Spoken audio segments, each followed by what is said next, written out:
Good morning dear students, welcome back. आज experiment हम लोग करने जा रहे हैं सो कॉल्ड प्रिज्म वाला एक्सपेरिमेंट। अब ये सो कॉल्ड प्रिज्म वाला एक्सपेरिमेंट जरा ध्यान से समझो बच्चे, जब तक आप प्रॉपर एम जानते नहीं हो, लिखते नहीं हो, बिल्कुल बेकार है। एक बात और ध्यान रखिए कि नॉर्मली जो स्टूडेंट है ना वो इस एक्सपेरिमेंट के लिए दौड़ता है, जबकि फैक्ट ये है कि मेरी समझ में सबसे मुश्किल या सबसे ज्यादा प्रिकॉशंस वाला जो एक्सपेरिमेंट है वो ये है।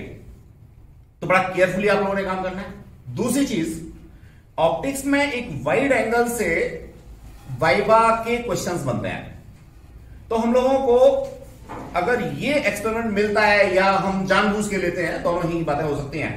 क्योंकि कई बार क्या होता है, जो सेकंड एक्सपेरिमेंट है वो आपकी चॉइस से भी मिल जाता है, कई बार, हमेशा नहीं मिलता, ऐसा कोई जरूरी नहीं है कि हमेशा मिल जाएगा। तो रिलेशन, अगर आपके पास ये एक्सपेरिमेंट आता है तो आपको ऑप्टिक्स के सारे छोटे छोटे क्वेश्चंस का आंसर जरूर आना चाहिए। देखिए क्या है, बड़ा आसान सा काम हो सकता है। सबसे पहले तो हम लोग यहां एम की बात करेंगे। Determine angle of minimum deviation. Angle of minimum deviation हम लोगों को पता करना है किसका, गिवन प्रिज्म का। पहली बात तो मैं यही आपको बताना चाहूंगा। नॉर्मली 8 या 10 रीडिंग्स हम लोग यहां प्रेस्क्राइब करते हैं, भैया 8 या 10 रीडिंग आपने लेनी है। क्या होता है, एक दिन में 5-6 रीडिंग आती है आपकी, उस प्रिज्म को रख के चले जाते हो, दूसरे दिन दूसरे लेते हो। भैया वो कह रहा है गिवन प्रिज्म, तो क्या लैब में मिलने वाले सारे के सारे जो प्रिज्म है वो आइडेंटिकल है? नहीं है। आपने आधी या 3-4 रीडिंग तो ले ली एक प्रिज्म से, दूसरे दिन आए तो दूसरा अलग प्रिज्म मिल गया, तो कैसे भैया आ सकता है? कई बार क्या होता है कि बच्चे इसकी जो रीडिंग्स है ना वो उनको कहीं ना कहीं मैनिपुलेट करते हैं। भाई जो एक्सपेरिमेंट करते समय आपको प्रिज्म मिला था, क्या वही फाइनल एग्जाम में मिल रहा है? ऐसा तो नहीं है। तो आपने हमेशा ईमानदारी के साथ ये काम करना है, उस बात को सोचना है कि मेरे को एक ही प्रिज्म यूज करना है फॉर एवर। आगे बढ़ते हैं। Plotting graph between angle of incidence, यानी आपको एंगल ऑफ इंसिडेंस को केयर में रखना है, एंड एंगल ऑफ डेविएशन। अब कई सारे बच्चे जब वाइवा दे रहे होते हैं तो उनको तो यही नहीं पता होता कि इंसिडेंस एंगल कौन सा है और डेविएशन एंगल कौन सा है, वो तो उसी में भटकते रहते हैं। तो ये सारी चीजें आप लोगों को बिल्कुल क्लियर होनी चाहिए। तो हम लोग यहां पे एक तो पर्टिकुलर प्रिज्म की बात करेंगे, एक एंगल ऑफ इंसिडेंस को मेजर करेंगे, करस्पॉन्डिंग एंगल ऑफ डेविएशन को मेजर करेंगे। इसके बाद फिर हमारा थ्योरेटिकल और फॉर्मूले में और कैलकुलेशन में या ग्राफ के ऊपर काम बचता है, तो वो हम लोग कर लेंगे। तो एडम फर्स्ट ईयर स्टूडेंट, मैं प्रिज्म को यहां पे आपको एक्सप्लेन करना चाहूंगा। ये देखिए ट्रायंगुलर लेमिना है, आप सब लोग देख पा रहे हैं। अब इस ट्रायंगुलर लेमिना में ये मेरा प्रिज्म एंगल कहलाता है। अब ये प्रिज्म एंगल, अब देखने के लिए तो यहां पे 3 प्रिज्म एंगल है, एक ये रहा, एक ये रहा, एक ये रहा, लेकिन एक्चुअल में प्रिज्म एंगल कौन सा है? डियर स्टूडेंट्स, जब आप एक्सपेरिमेंट में अपने प्रिज्म को प्लेस करते हो और जिस सरफेस पे इंसिडेंट रे लाते हो, इस इंसिडेंट रे के सामने वाला ये वाला जो एंगल होगा, ये प्रिज्म एंगल ए होगा।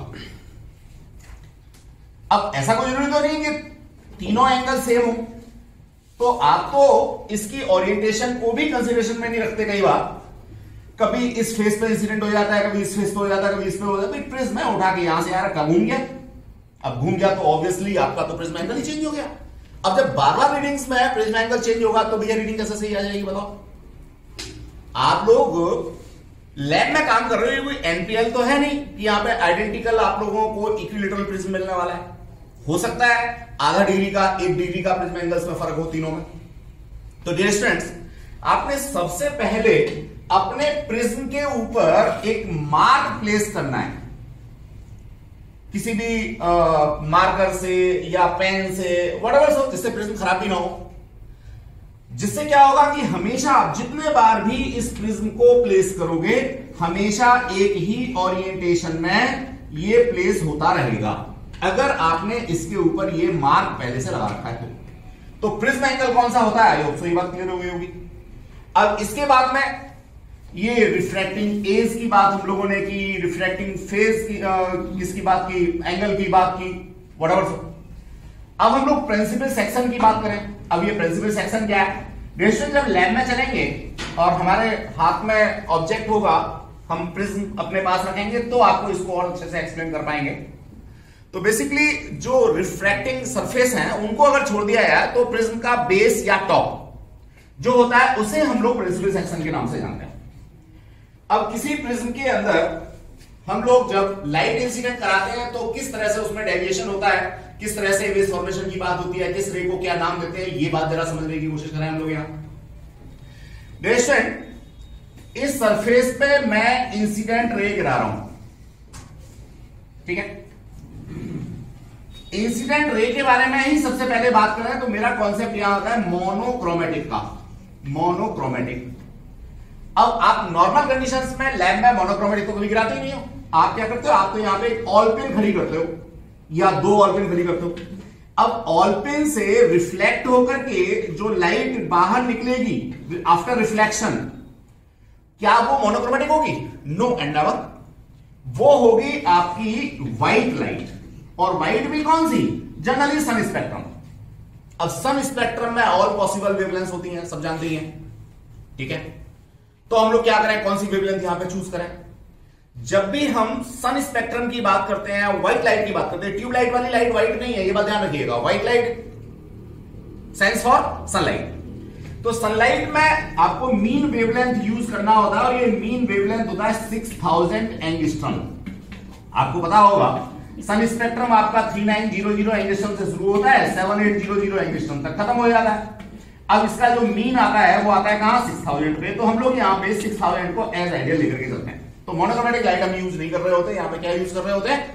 व्हाइट लाइट यूज कर रहे होते हैं, सनलाइट यूज कर रहे होते हैं, और जिसका जो मीन वेवलेंथ है वो हम लोग 6000 कंसिडरेशन में लेते हैं। चलिए साहब, ये मेरा नॉर्मल टू सरफेस हो गया।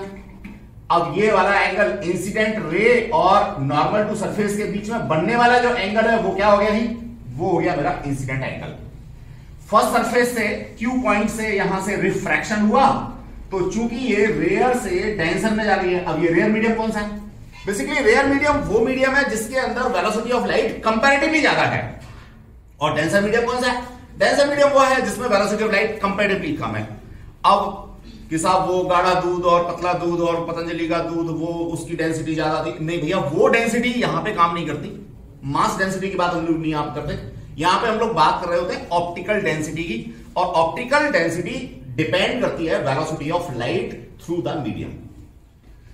तो डियर स्टूडेंट्स, यहां रेयर से डेंसर हम जा रहे हैं, तो ये क्या होगा? Away from sorry towards normal आ जाएगी। तो भैया ये नॉर्मल है आपका, टुवर्ड्स नॉर्मल आ गई, ये आपकी इंसिडेंट रे जो थी वो रिफ्रैक्ट होकर मिल गई। अब डियर स्टूडेंट्स, इस सरफेस पे पहुंची तो यहां क्या हो रहा है? डेंसर से रेयर जा रही है, ये नॉर्मल टू सरफेस है। अब इस नॉर्मल टू सरफेस से क्या होगा? ये अवे फ्रॉम चली जाएगी, अवे फ्रॉम चली जाएगी तो ये आपको मिल जाएगा। तो डियर स्टूडेंट्स, ये कॉन्सेप्ट है किसका? रिफ्रैक्शन का। अब हम बात करते हैं डेविएशन की। तो डियर स्टूडेंट, डेविएशन निकालना बड़ा आसान सा काम है। कैसे? आप ये मान लीजिए प्रिज्म है ही नहीं। कैसे नहीं है भैया? प्रिज्म की आउटलाइन बना दो और प्रिज्म को हटा दो, तो आपका वर्चुअल प्रिज्म जो है रखा रहेगा। प्रिज्म की आउटलाइन आपने बना दी एक बारीक पेंसिल से और प्रिज्म को हटा दिया। ये रेस ट्रेस करने के बाद तो भैया ये था आपका क्या? इंसिडेंट रे, ये था आपका इमर्जेंट रे। अब इमर्जेंट रे और इंसिडेंट रे के बीच में जो एंगल होगा, ये एंगल होगा एंगल ऑफ डेविएशन। अब डियर स्टूडेंट्स, ये प्रिज्म हटाने के बाद ही आपको पता लगता है। कई बार क्या होता है, थोड़ा सा भी माल फंक्शनिंग होती है, इंसिडेंट एंगल के ऊपर डिपेंड करता है। कई बार ये आपका बाहर भी बन जाता है प्रिज्म की बाउंड्री से, कई बार प्रिज्म की बाउंड्री के अंदर बनता है। तो डजंट मैटर। आप लोगों को यहाँ जो इंसिडेंट एंगल लेने हैं वो 35 से शुरुआत करनी है और 3-3 डिग्री के डिफरेंस में लेने हैं। 38, 41, 44, व्हाटएवर सो। ये आप लोग यहां पे 47, ये इंसिडेंट एंगल्स की वैल्यू लोगे और इनके करस्पॉन्डिंग आप लोग एंगल ऑफ डेविएशन अपना निकालोगे। ध्यान रहे, आपका डी प्रॉपर होना चाहिए, पेंसिल बिल्कुल शार्प होनी चाहिए, आउटलाइंस प्रॉपर बनी होनी चाहिए। अब 1 डिग्री आपको पता ही लगता है आपका प्रिज्म हिल जाता है। तो it is very sensitive experiment. फिर कहते हैं हमारा तो ग्राफ नहीं आ रहा। अरे भैया ग्राफ तो तब आएगा जब एंगल मेजरमेंट सही से करोगे। यहां तक मैंने देखा है कि बच्चा जो है ना, इंसिडेंट एंगल की जगह पे ये वाला एंगल मेजर करके रख देता है। एंगल ऑफ डेविएशन की तो बात ही छोड़ दो, एंगल ऑफ डेविएशन तो वो कई बार गलती करता है। पता नहीं कौन कौन से एंगल्स को एंगल ऑफ डेविएशन कहना शुरू कर देता है। तो dear students keep in mind it is our incident angle and it is our angle of deviation. ये बिल्कुल केयरफुली देख लें। और जो डी है वो बेटर होगा कि आप डिग्री का भी सब पार्ट वाला डी आपको मिलता है तो आप वो वाला यूज कर लें। तो डियर स्टूडेंट्स ये इमेज किस तरीके से बनती है हमारी और प्रिज्म कैसे हमारा होता है ये सब मैंने एक्सप्लेन करने की कोशिश की है। बाकी तो फिगर बड़ी मजेदार सी है, अगर आप इस फिगर को सही से तैयार कर लेंगे तो 2 मार्क्स का एक क्वेश्चन आप लोगों का एग्जामिनेशन के लिए और भी तैयार हो जाता है। यहाँ प्रिज्म फॉर्मूला वो आपसे कई बार पूछ लेता है, डेविएशन पूछ लेता है, डिस्पर्जन पूछ लेता है। तो ये जो इमेज फॉर्मेशन हम लोगों ने यहाँ पे दिया हुआ है ये मोनोक्रोमेटिक लाइट के लिए दिया हुआ है, व्हाइट लाइट के लिए नहीं है। एंगल ऑफ इंसिडेंस के ऊपर ये डिपेंड करता है। ये कई बार अलग अलग कलर्स में भी यहाँ पे क्या हो जाती है, डिस्पर्स हो जाती है डियर स्टूडेंट्स। तो आपको इस तरीके से काम करना है कि वो डिस्पर्स ना हो। दूसरी एक बात और भी है कि जो प्रिज्म के सरफेस हैं वो बिल्कुल नीट एंड क्लीन होने चाहिए। ऑल पिन भी हमारी ग्रीजी नहीं होनी चाहिए। ऐसा नहीं है कि आप अपने फेस पे जो है ना वो फेस क्रीम लगा के आए या वेस्लिन लगा के आए और वहीं से आपने अपने ऐसे फेस को साफ किया और उसी से ऑल पिन पकड़ ली। तो अब क्या होगा, ऑल पिन के ऊपर क्या लग जाएगा, नो डाउट ग्रीज लग जाएगा या वेस्लिन लग जाएगी या पेट्रोलियम जेली लग जाएगी। उससे क्या होगा, उसमें कहीं ना कहीं जो रिफ्लेक्शन है वो रेगुलर रिफ्लेक्शन ना होकर के इरेगुलर रिफ्लेक्शन शुरू हो जाएगा और आपको इमेज फॉर्मेशन क्लियर नहीं होगी। डियर स्टूडेंट्स अब मैं ये एक फाइनल इमेज और बात करना चाहूंगा अपने किसके बारे में, जो ग्राफ हम लोग प्लॉट करते हैं उसके बारे में। तो डियर स्टूडेंट्स सेम फिगर है हमारा, एंगल ऑफ डेविएशन को मेरे को एम्फसाइज करना था इसलिए इस फिगर को मैं यहां पे लेके आया हूं, that is angle of deviation. अब करस्पॉन्डिंग एंगल्स को लेकर के मैं अगर बनाता हूं तो ये मेरे को ग्राफ मिलता है, नो डाउट इसी शेप का मिलेगा जैसा मैं यहां पे दिखा रहा हूं, हमेशा यही आता है और हमेशा फर्स्ट क्वाड्रेंट में आप लोगों ने बना के देना। एक पर्टिकुलर जगह पर ये एंगल ऑफ डेविएशन मेरा मिनिमम होगा जिसको मैं delta equal to delta M कह रहा हूं। अगर मैं इस पर्टिकुलर कंडीशन के लिए इंसिडेंट एंगल और इमर्जेंट एंगल दोनों को मेजर करके देखूंगा तो दोनों आपस में बराबर आएंगे, ये पहचान है इसकी, ठीक है। फॉर्मूला क्या यूज करना है, refractive index equal to sine A plus delta M by 2। ध्यान रहे ये जो अपॉन 2 है ये basically prism angle and minimum angle of deviation का मीन है और नीचे है साइन ए बाई 2।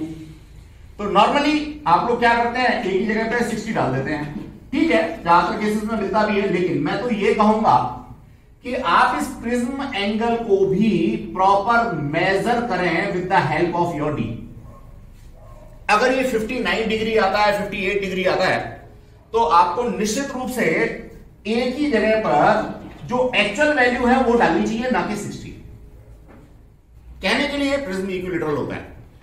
अगर मान लीजिए प्रिज्म आपको इक्विलैटरल नहीं मिल रहा तो आप ये काम पहले भी करके देख सकते हो। जब आपने अपने प्रिज्म के फेस के ऊपर मार्क लगाया था उससे पहले आप क्या करो, एक प्रिज्म लो जो भी आपको मिला है उसकी आउटलाइन प्रॉपर बना लो और तीनों एंगल्स को क्या कर लो, मेजर कर लो।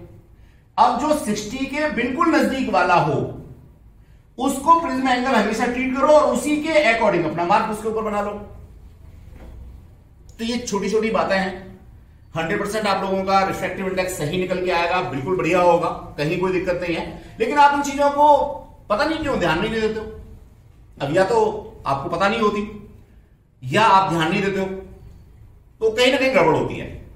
और एग्जामिनर देखो कैसा भी होगा फिजिक्स का ही, ये तो बताइए आपको, तो बेवकूफ तो नहीं होगा। मतलब जो व्यक्ति फिजिक्स पढ़ रहा है और किसी भी इंस्टीट्यूशन में पढ़ा रहा है, अब वो एक अलग बात होती है कि गली मोहल्ले के आसपास लेकर के बैठ के साथ मैं फिजिक्स पढ़ाता हूं, चाहे वो फिजिक्स जिंदगी में कभी एक पेपर क्रॉस ना हो पाया हो, तो वो मैं उसकी बात नहीं कर रहा। लेकिन जो इंस्टीट्यूशन में पढ़ा रहा है, किसी भी स्कूल में पढ़ा रहा है, चाहे वो गवर्नमेंट स्कूल में पढ़ा रहा है या पब्लिक स्कूल में पढ़ा रहा है, व्हाटएवर सो, क्योंकि आप लोगों के यहाँ जो एग्जामिनर्स आते हैं वो पब्लिक स्कूल से भी आते हैं, गवर्नमेंट स्कूल से भी आते हैं, दोनों तरह के एग्जामिनर्स हो सकते हैं। तो वो एक सेकंड में पकड़ लेता है आपकी डेप्थ, उसको देने नहीं लगती। वो 2 क्वेश्चन आपसे पूछता है, ऐसा नहीं है कोई बच्चा आके कह रहा है कि मेरे तो वाइवा में एक ही क्वेश्चन पूछा था। अरे भैया तूने बताया क्या था एक क्वेश्चन में, तूने कुछ नहीं बताया था, तेरे फेस से ही पता लग गया था कि तू कितने पानी में है। इसलिए उसने दूसरा क्वेश्चन पूछ के अपना टाइम खराब नहीं किया। उसने सोचा यार कोई और अच्छा सा बच्चा मेरे को मिल जाए तो उसका कुछ भला कर दूं, क्योंकि वो जितने क्वेश्चन आपसे पूछेगा वो कहीं ना कहीं फैक्टफुल होंगे, कहीं ना कहीं बेनिफिट आपको प्रोवाइड करेंगे। तो एक क्वेश्चन पे आपका वाइवा खत्म हो गया, इसका मतलब कहीं ना कहीं गड़बड़ है आपके अंदर। बहुत सिंपल सी बात है। तो आप इस बात को ध्यान रखें कि आप बिल्कुल प्रॉपर वे में तैयार करके जाएं जो भी एक्सपेरिमेंट आप कर रहे हैं। तो डियर स्टूडेंट्स, ये कॉन्सेप्ट था। एंगल ऑफ डेविएशन हम कैसे निकालेंगे, मिनिमम डेविएशन कैसे निकालेंगे, फॉर्मूले में कैसे प्लेस करेंगे। 10 रीडिंग आप लोगों को लेनी होती है। अब रीडिंग कैसे लेनी है ये बात भी मैं आपको यहां पे एक्सप्लेन करना चाहूंगा, बताना चाहूंगा। उसके बाद फिर आप लैब में जाएंगे और सीधा सीधा अपना काम शुरू कर पाएंगे। डियर स्टूडेंट्स, प्रिज्म लेकर के सबसे पहला काम तो उसका प्रिज्म एंगल आप लोगों ने क्या करना है, मेजर करना है। और प्रिज्म एंगल मेजर करके आपने उसके ऊपर मार्क बनाना है। और प्रिज्म एंगल मेजर करेंगे और मार्क इस तरह से लगाएंगे कि आपका जो प्रिज्म एंगल है वो 60 डिग्री के बिल्कुल नजदीक हो या एग्जैक्ट 60। ये मार्क लगाने के बाद आप क्या करेंगे कि मान लीजिए ये आपके पास में A4 साइज की शीट है, ये A4 साइज की शीट है। तो आपने इस A4 साइज की शीट में सेंटर से थोड़ा ऊपर ये एक स्ट्रेट लाइन जितनी पतली हो सकती है बिल्कुल उतनी पतली ड्रॉ कर लेनी है। अब इस स्ट्रेट लाइन के ऊपर आप कम से कम 5 आउटलाइन इक्वी डिस्टेंस बना देंगे। आपका जो प्रिज्म है एक पर्टिकुलर ओरिएंटेशन में रख के, मतलब आपकी ओरिएंटेशन प्रिज्म की बार बार चेंज नहीं होनी चाहिए।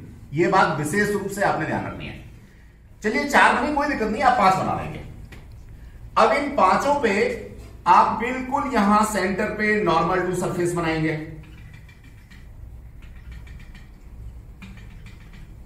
नॉर्मल टू सरफेस बनाने के बाद आप यहां इंसिडेंट एंगल प्री डिसाइडेड लेकर के बना देंगे।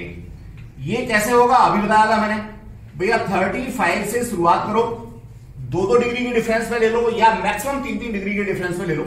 चलो मैं इसको 2-2 डिग्री के डिफरेंस में लेता हूं। तो 35, 37, 39, 41 ये आप एंगल यहां बनाते जाओ और इंसिडेंट रे जो है वो सबकी प्लेस कर दो बिल्कुल शार्प पेंसिल से। और इसके ऊपर यहां ये एरो भी मार्क कर दो और लिख भी दो कि ये इंसिडेंट एंगल है, सॉरी इंसिडेंट रे है। इन एंगल्स की वैल्यू यहां मेंशन भी कर दो, ये 35 है, ये 37 है, व्हाटएवर सो।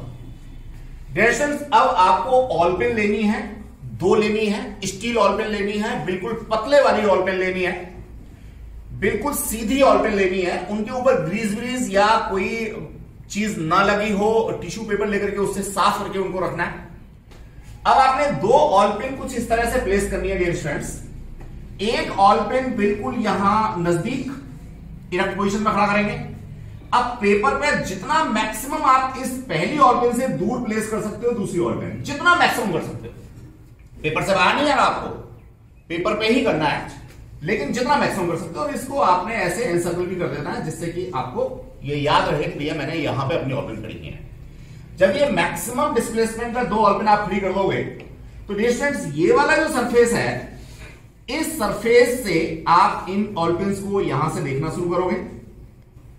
आपको इस तरह से देखना है कि पहली ऑल पेन के पीछे दूसरी ऑल पेन छुप जाए। आपने बॉटम को कंसीडर करना है, टॉप को नहीं। टॉप कई बार क्या होता है कि ऑल पेन सीधे खड़ी नहीं होती तो टॉप आपकी डिफर आती है, तो आपने बॉटम को कंसीडर करना है। अब तीसरी ऑल पेन लेनी है और बिल्कुल नजदीक यहां पर ये तीसरी ऑल पेन लगा देनी है और इस तरह से लगानी है ये तीसरी ऑल पेन कि इस ऑल पेन के पीछे बाकी की दोनों ऑल पेन छुप जाए। अब आप चौथी ऑल पेन लोगे। चौथी ऑल पेन को जितना बड़ा आपके पास पेपर है, जितना मैक्सिमम डिस्प्लेसमेंट पे आप ये लगा सकते हो, वहां पे ये चौथी ऑल पेन आप लगाओगे। अब इस चौथी ऑल पेन के पीछे ये तीनों छुप जानी चाहिए। आपकी पहली रीडिंग का काम ऑलमोस्ट कंप्लीट हो गया। प्रिज्म को उठाओ, दूसरी ओरिएंटेशन पर रखो, इनको एनसर्कल करो, लगे हाथ एक स्केल की हेल्प से इसको बढ़ा दो। ये आपकी रिफ्रैक्टेड या इमर्जेंट रे हो गई।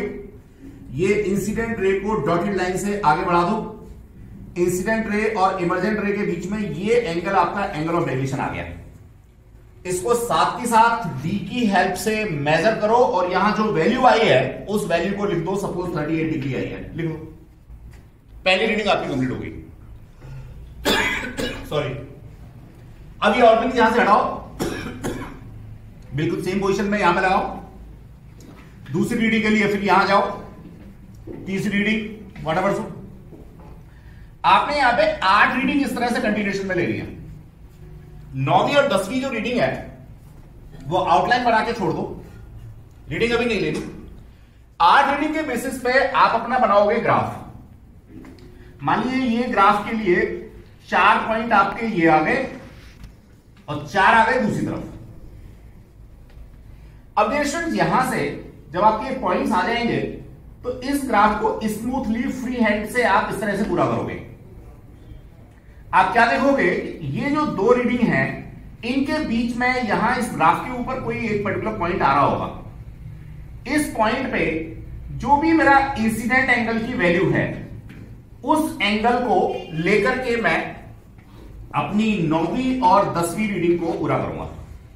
दूसरा एक तरीका ये हो सकता है कि मान लीजिए ये वाली रीडिंग आपकी इंसिडेंट एंगल 41 पे आई है और ये वाली रीडिंग इंसिडेंट एंगल 43 पे आई है, तो अब आपके पास ये 2 बचे हुए ब्लॉक हैं, इन पे आप 42 को कंसीडरेशन में ले सकते हो।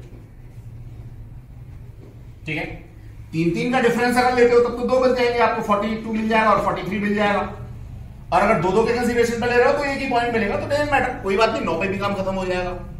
9 रीडिंग लोगे चलेगा, कोई दिक्कत नहीं। या कई बार क्या होता है कि एक आध रीडिंग हमारी जो है ना, वो जब हम इसके इंसिडेंट एंगल और इमर्जेंट एंगल के बीच में ग्राफ प्लॉट कर रहे होते हैं यहां पे, तो वो जो हमारी स्मूथ ग्राफ है उससे कहीं बाहर चला जाता है, हो जाती गलती, कोई बात नहीं भैया, इसको यहां दिखाओ जरूर लेकिन डिस्कार्ड कर दो।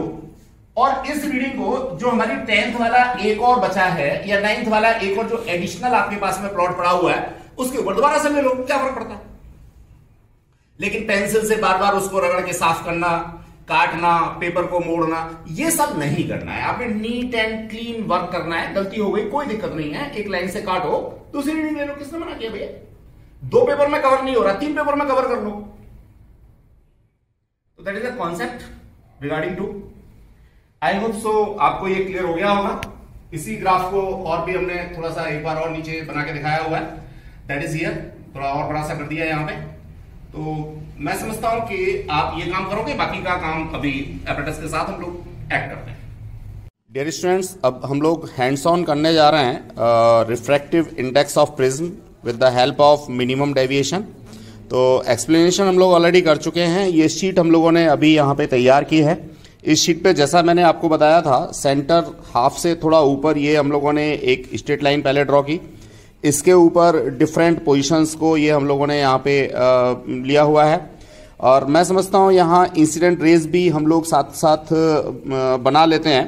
तो ये देखिए अलोंग विद एंगल्स, तो 40 डिग्री पे मैंने ये एक इंसिडेंट रे बनाई, दूसरी इंसिडेंट रे ये 43 पे बनाई। देन आफ्टर नेक्स्ट जो है मेरे पास ये अगेन नेक्स्ट एंगल मेरे पास इट में भी 47 डिग्री मैं ले लेता हूँ। तो इस तरह से ये इंसिडेंट रे हम लोग सारी बना लेते हैं। नॉर्मल टू प्लेन हम लोग सारे के सारे बना लेते हैं। और जहां तक ऑल पिन्स को लगाने की बात है इंसिडेंट रे के ऊपर, तो डियर स्टूडेंट्स ये ऑल पिन्स जो बिल्कुल अपराइट पोजीशन में मैंने लगाई हुई हैं, जितना ज्यादा से ज्यादा गैप इनके बीच में हो सकता है उतना ज्यादा से ज्यादा गैप हम लोगों को यहां रखना चाहिए। एज यूजुअल जैसा मैंने आपको बताया था कि जब भी आप प्रिज्म यूज करेंगे तो सबसे पहले तो प्रिज्म के जो फेसेस हैं उनको बिल्कुल क्लियर आप करेंगे, इन पे कोई भी वैक्स या व्हाटएवर सो ऑयल या कोई भी इस तरह की चीज ना हो जिससे कि डिफ्रैक्शन हो जाए। फिर इसके बाद जो हमारा इसके ऊपर मार्क है उस मार्क को भी मैं आप लोगों को दिखाना चाहूंगा।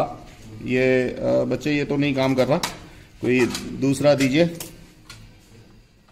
तो ये हम लोग एक मार्क जो है लगा लेते हैं। इवन ये मार्क हमारा थोड़ा सा कमजोर था इसलिए दोबारा से लगाया है, बाकी इसी डायरेक्शन में मार्क पहले लगाया हुआ था हमने जब ये आउटलाइंस हमने प्रिज्म की बनाई थी। तो मार्क लगाने का काम जो है वो बिल्कुल बिगिनिंग में कर लेना चाहिए जब भी आप लोग ये आउटलाइंस बना रहे हैं। अब सिंपल सा मैं ये सेकंड रीडिंग को सबसे पहले आपको करके दिखाता हूं। यहाँ पे ऐसे ही हम लोगों को पहली वाली भी रीडिंग करनी होगी। जिस पोजीशन में ये मार्क है हमेशा उसी पोजीशन में लगाना है और प्रॉपर आउटलाइंस के अंदर ही इसको प्लेस करना है, ये आउटलाइन से बाहर ना हो। डियर स्टूडेंट्स, अब मैं ऑल पिन अपने साथ में रखूंगा और इसके इस सेकंड फेज से मैं इसको देखने की कोशिश करूंगा यहां से। तो जो पिन मैं लगा चुका हूं वो पिन मेरे को दिखाई देंगी। अगेन इसके बैकग्राउंड में अगर मैं लीस्ट बैकग्राउंड यूज करूंगा तो निश्चित रूप से मेरे को पिंस जो है वो कंपैरेटिवली अच्छे से दिख जाएंगी और साफ दिख जाएंगी, मेरे को बहुत ज़्यादा कहीं कन्फ्यूजन्स नहीं होंगे। अब डियर स्टूडेंट्स, ये जो मैं थर्ड पिन लगा रहा हूँ वो इस तरह से लगाऊंगा जो प्रिज्म के नज़दीक हो, और जो पीछे वाली जो ऑल पिन्स हैं, पीछे वाली ऑल पिन्स की बॉटम को टारगेट करते हुए लगाऊंगा कि ये थर्ड पिन के पीछे बाकी की दोनों पिन जो है वो छुप जाएं। तो इस तरह से मैंने लगाया। अगर मैं यहां से आपको दिखाने की कोशिश करूं तो नो डाउट ये just a minute, last all pin मेरे को लगानी है। तो लास्ट ऑल पिन मैं इस तरीके से प्लेस करूंगा कि अब इस ऑल पिन के पीछे बाकी की तीनों ऑल पिन छुप जाएं, और नो डाउट मेरे को इसकी जो बॉटम है उसको कंसीडरेशन में लेना है, टॉप को कंसीडरेशन में नहीं लूंगा। मैं कितना भी अपराइट पोजीशन में इन पिन्स को लगाता हूं, लेकिन कई बार ये टॉप पोजीशन पे जाकर के कहीं ना कहीं थोड़ी बहुत डेविएट हो जाती हैं। तो डियर स्टूडेंट्स, ये इस तरीके से मैंने लिया।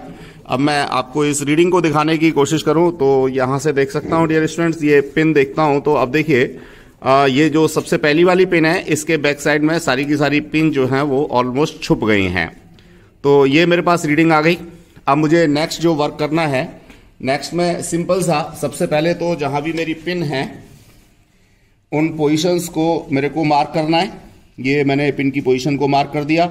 अब मैं अपने प्रिज्म को हटा सकता हूं। ये मैंने प्रिज्म हटाया, इन पिन को निकाला।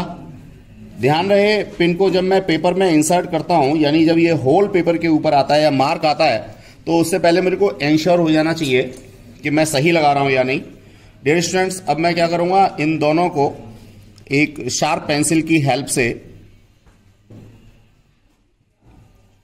ज्वाइन करूंगा। ये मेरी इमर्जेंट रे है, तो ये मेरे पास इमर्जेंट रे का कॉन्सेप्ट आ गया। इस इमर्जेंट रे के ऊपर मैंने ये मार्क लगा दिया। अब मुझे इंसिडेंट रे जो थी इसको थोड़ा आगे बढ़ाना है। ये ऑल पिन्स हटा देता हूं मैं, अब इनका यूज मेरे पास नहीं है, काम मेरा हो गया है इनका। ये इंसिडेंट रे को अगर मैं आगे बढ़ाता हूं डियर स्टूडेंट्स, तो देखिए इवन दैट जिस समय आप इंसिडेंट रे बना रहे थे उसी समय इसको यहां से आगे डॉटेड पोजीशन में आगे बढ़ा सकते थे। अब मैं क्या देखता हूं कि आपस में एक दूसरे को ये टच नहीं हुई, इंसिडेंट और इमर्जेंट रे, तो मैं इस इमर्जेंट रे को भी वापस ले जाऊंगा। तो ये यहां से मैं वापस लेकर के गया लाइक दैट। अब डियर स्टूडेंट्स, ये मेरे पास एंगल ऑफ डेविएशन है। इसी एंगल ऑफ डेविएशन को मेरे को corresponding to this one incident angle measure करके लिखना है, और इसी के बेसिस पे मेरे को ग्राफ बनाना है। डियर स्टूडेंट्स, ये एंगल मेजरमेंट की बात हम करते हैं तो बड़ा बचपन से ही पढ़ते आ रहे हैं।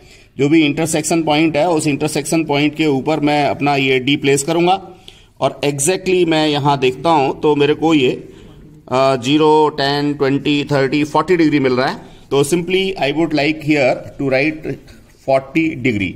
तो डियर स्टूडेंट्स, ये 43 इंसिडेंट एंगल के करस्पॉन्डिंग एंगल ऑफ डेविएशन मेरे को 40 डिग्री मिल गया। जस्ट लाइक मेरे को ये बाकी की सारी रीडिंग्स को कंप्लीट करना है। चाहूं तो मैं यहाँ पे reading number 1, reading number 2, reading number 3, 4, 5 इस तरह से प्लेस कर सकता हूं। जब भी आप लोग ग्राफ प्लॉट करते हैं तो आप जितनी ज्यादा रीडिंग्स लेते हैं उतना स्मूथ ग्राफ आपका आ जाता है।